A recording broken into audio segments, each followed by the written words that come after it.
Nu, tātad tauta Latvijā svētītu visiem dienu, svētītu vakaru. Nu, tauta Latvijā, redziet, kā ir. Līdz 9. martam man ir ierobežojums iet ielās sludināt. Vakar Marks Incenbergs, mans šitas te konsultants visās lietās.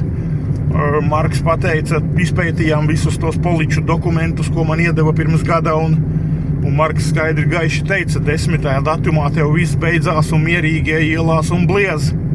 Tā kā tauta Latvijā, te kaut kad Pentekosti agris, es neatceros šitā pēdējā gada laikā, atcerieties, bija kaut kāds viens raidījums, kur viņš kaut ko bija bļāvis, kur tad ir tie lielie, tur nezinu, bļāvēji vai kādi tur, kas tur, ko es sapratu, ka bija domājis pa manīm, jā.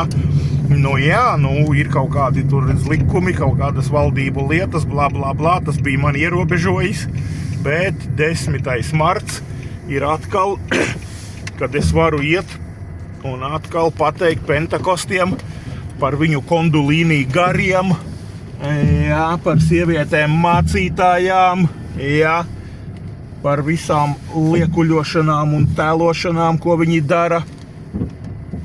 Un